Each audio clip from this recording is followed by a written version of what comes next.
السلام علیکم دوستو، آج ہم پھر سے حاضر ہیں انفارمیٹیو لاؤنج کی ایک نئی ویڈیو کے ساتھ۔ امید ہے آپ کو یہ ویڈیو پسند آئے گی۔ دوستو، آج ہم آپ کو ایک ایسے ان پڑھ سرجن کی کہانی سنانے جا رہے ہیں جس کو ماسٹر آف میڈیسن کی اعزازی ڈگری دی گئی، جو نہ لکھنا جانتا تھا نہ پڑھنا۔ یہ کیسے ممکن ہوا، آئیے دیکھتے ہیں۔ دوستو، کیپ ٹاؤن کی میڈیکل یونیورسٹی کو طبی دنیا میں ممتاز حیثیت حاصل ہے۔ دنیا کا پہلا بائی پاس آپریشن اسی یونیورسٹی میں ہوا تھا۔ اس یونیورسٹی نے چند سال پہلے ایک ایسے سیاہ فام شخص کو اعزازی ڈگری سے نوازا جس کو مسٹر ہیملٹن کے نام سے یاد کیا جاتا ہے، جس نے زندگی میں کبھی اسکول کا منہ نہیں دیکھا تھا، جو انگریزی کا ایک لفظ نہیں پڑھ سکتا تھا اور نہ ہی لکھ سکتا تھا۔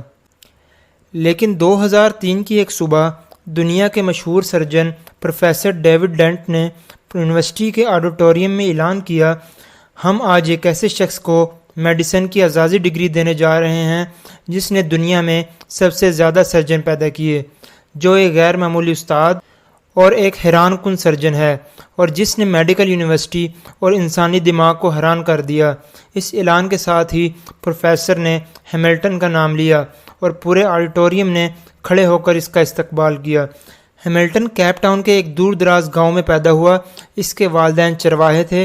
وہ بکری کی کھال پہنتا تھا اور پہاڑوں پر سارا دن ننگے پاؤں پھرتا تھا۔ بچپن میں اس کا والد بیمار ہو گیا، لہٰذا وہ بھیڑ بکریاں چھوڑ کر کیپ ٹاؤن آ گیا۔ ان دنوں کیپ ٹاؤن یونیورسٹی میں تعمیرات جاری تھی۔ وہ یونیورسٹی میں مزدور بھرتی ہو گیا۔ اسے دن بھر کی محنت مشقت کے بعد جتنے پیسے ملتے وہ یہ پیسے گھر بھجوا دیتا اور خود چنے چبا کر کھلے گراؤنڈ میں سو جاتا تھا۔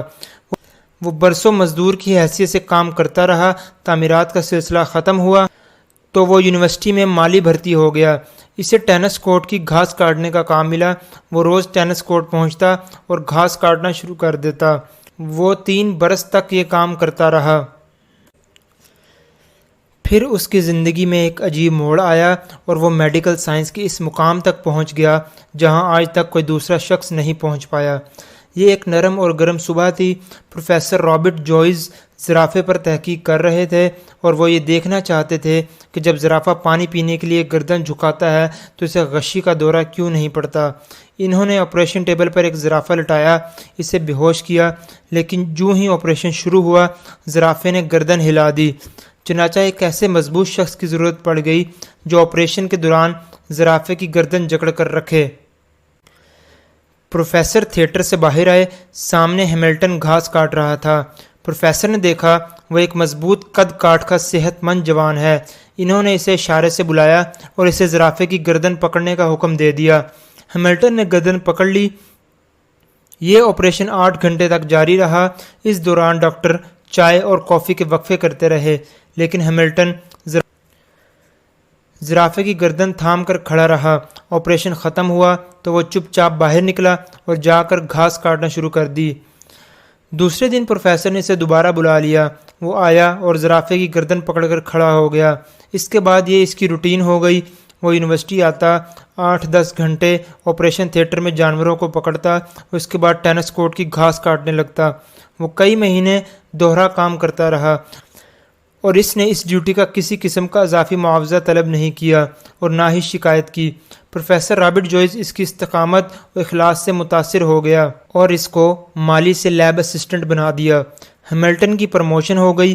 وہ اب یونیورسٹی آتا، آپریشن تھیٹر پہنچتا اور سرجنوں کی مدد کرتا۔ یہ سلسلہ بھی برسوں جاری رہا۔ 1958 میں اس کی زندگی میں دوسرا اہم موڑ آیا۔ اس سال ڈاکٹر برنارڈ یونیورسٹی آئے اور انہوں نے دل کی منتقلی کے آپریشن شروع کر دیے۔ ہیملٹن ان کا اسسٹنٹ بن گیا۔ وہ ڈاکٹر برنارڈ کے کام کو غور سے دیکھتا رہتا۔ ان آپریشنز کے دوران وہ اسسٹنٹ سے ایڈیشنل سرجن بن گیا۔ اب ڈاکٹر آپریشن کرتے اور آپریشن کے بعد اسے ٹانکے لگانے کا فریضہ سونپ دیتے۔ وہ انتہائی شاندار ٹانکے لگاتا تھا۔ اس کی انگلیوں میں صفائی اور تیزی تھی۔ اس نے ایک دن میں 50 لوگوں کے ٹانکے لگائے۔ وہ آپریشن تھیٹر میں کام کرتے ہوئے سرجنوں سے زیادہ انسانی جسم کو سمجھنے لگا۔ چنانچہ بڑے ڈاکٹروں نے اسے جونیئر ڈاکٹروں کو سکھانے کی ذمہ داری دے دی۔ وہ اب جونیئرز ڈاکٹر کو آپریشن کی تکنیک سکھانے لگا۔ وہ آہستہ آہستہ یونیورسٹی کی اہم ترین شخصیت بن گیا۔ وہ میڈیکل سائنس کی اصطلاحات سے ناواقف تھا، لیکن وہ دنیا کے بڑے سے بڑے سرجن سے بہتر سرجن تھا۔